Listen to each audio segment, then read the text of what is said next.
Financieros. Vamos ya con el análisis de, bueno, pues la fotografía general de los mercados y de las oportunidades de inversión. Jesús Domínguez, gestor y consejero delegado de Valentum Asset Management. Muy buenas tardes. Hola, buenas tardes, ¿cómo estás? Bueno, Jesús, se acerca el verano, se acerca un periodo de poca negociación en los mercados. Es cierto que el año pasado el verano dio para mucho con esa subida importante en la renta variable. ¿Qué es lo que podemos esperar ahora sabiendo la fotografía, la situación que tenemos ahora mismo? Es muy complicado. Yo, toda mi carrera, cuando en los equipos en los que he estado siempre se hacían esas estimaciones o esas predicciones para el verano, normalmente ocurría lo contrario de lo que pensábamos siempre. Entonces, con los mercados a corto plazo nunca se sabe, puede pasar cualquier cosa, pero bueno, sí que es cierto que últimamente parece que en cuanto a noticias macroeconómicas, se está relajando un poco la tensión. En cuanto a noticias de compañías, hemos acabado ya la temporada de publicación del primer trimestre de las compañías y no hemos visto nada dramático, no se ha roto nada. Compañías con un poco más de visibilidad, otras con menos visibilidad, algunas que están sorteando toda esta situación mejor y otras un poco peor, ¿no? Yo creo que todas las que un poco tienen como cliente al consumidor final y todo aquello dedicado al consumo discrecional, quizás se está viendo que se empieza a suavizar la situación, suavizar en el sentido malo, ¿no? Que la demanda se empieza a tranquilizar un poco. Entonces, bueno, veremos cómo va, pero en principio de aquí a verano tampoco parece que debería haber demasiadas noticias. Bueno, efectivamente, además también ya se ha despejado esa incertidumbre que decíamos del techo de deuda, se ha suspendido el techo, por lo tanto Estados Unidos tiene libertad para emitir lo que quiera de bonos y deuda básicamente, así que bueno, desde luego que también esto puede ser importante, ¿no? Tener en cuenta si estamos invirtiendo en renta fija, pero Jesús, ¿qué oportunidades así a grandes rasgos en todos los mercados? Sé que es una pregunta un poco difícil hablando en términos tan generales, pero ¿qué oportunidades de inversión veis vosotros en Valentum, en renta fija y en renta variable? Bueno, nosotros la gran oportunidad que estamos viendo realmente es en general, te hablo en general, luego hay que ir a casos específicos, por supuesto, pero donde vemos que está la oportunidad es en empresas de pequeña capitalización. Desde, digamos, octubre, noviembre o septiembre del 2022 hemos visto una clara caída mucho más fuerte de las compañías pequeñas frente a las grandes, que han aguantado mucho mejor y, de hecho, si miras a los índices que mejor lo están haciendo es porque son un puñado de compañías muy grandes las que están tirando de esos índices.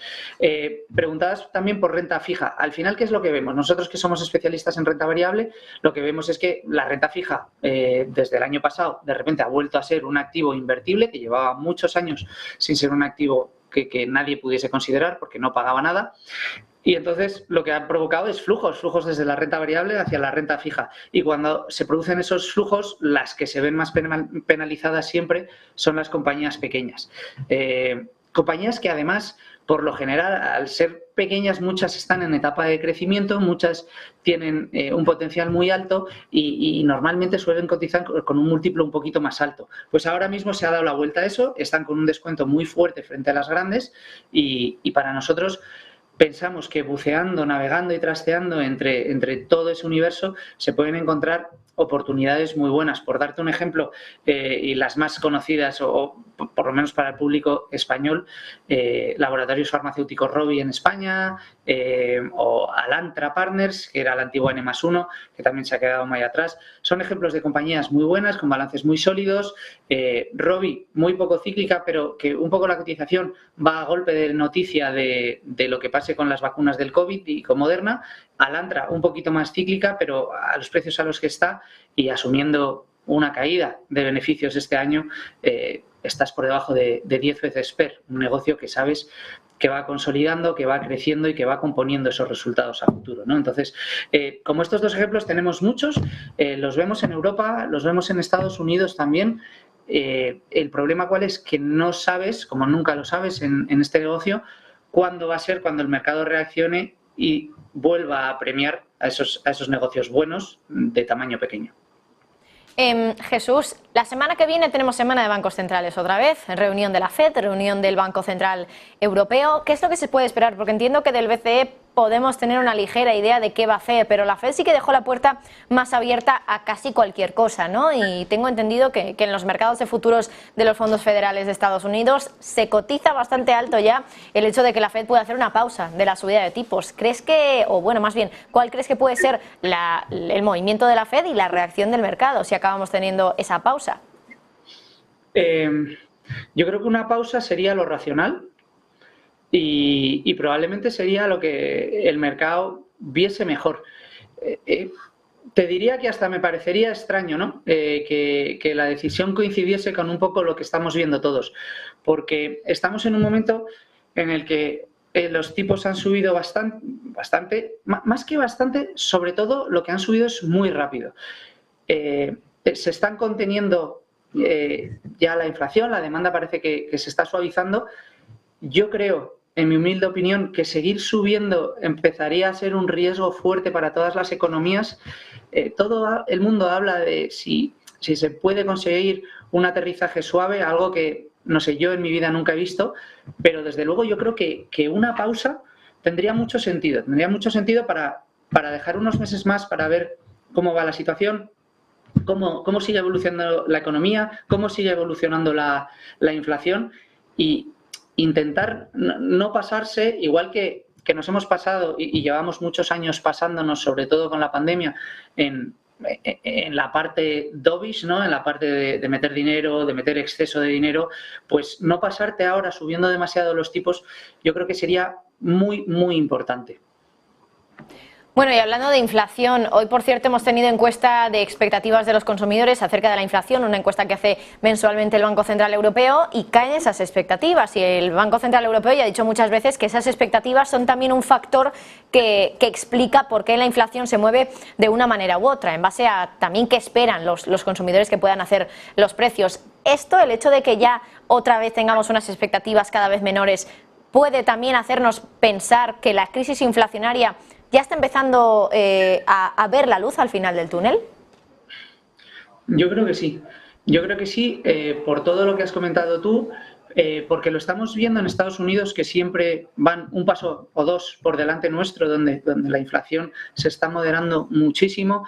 Yo creo que tanto a nivel energético como a nivel, lo estamos empezando a ver un poquito a nivel inflación, como a nivel del resto de productos, estamos viendo que todo se está frenando. O sea, yo creo que la subida de tipos es, aunque lo que decimos todos, ¿no? No lo entiendo porque voy a un restaurante y está todo lleno, me voy de viaje y está todo lleno, pero yo creo que la demanda sí que ha empezado a moderarse un poco.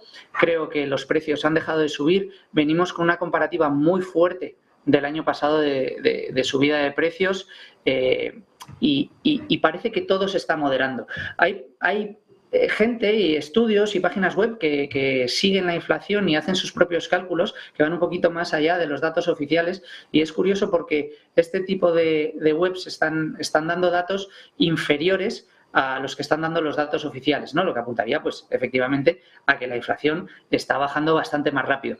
Aparte de todo esto, nosotros que estamos todo el día analizando compañías, viendo negocios diferentes, viendo las tendencias que sufre cada uno de los negocios, vemos por lo general, y hablando un poco más a largo plazo, que toda la tecnología, y estabais hablando ahora hace poquito de la inteligencia artificial, que eso también contribuye, todo al final va camino de mayores eficiencias, menores costes, y eso es una tendencia deflacionaria muy fuerte a largo plazo.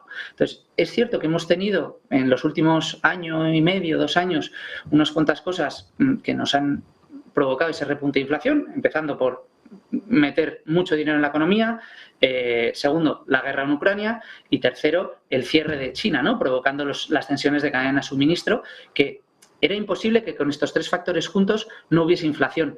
Pero realmente estamos viendo que todo se está empezando a disipar y el resultado es menor inflación. Por eso lo que decía antes, que no tiene mucho sentido meter demasiadas subidas de tipos, porque entonces sí que puedes provocar un daño que cueste más recuperar en la economía.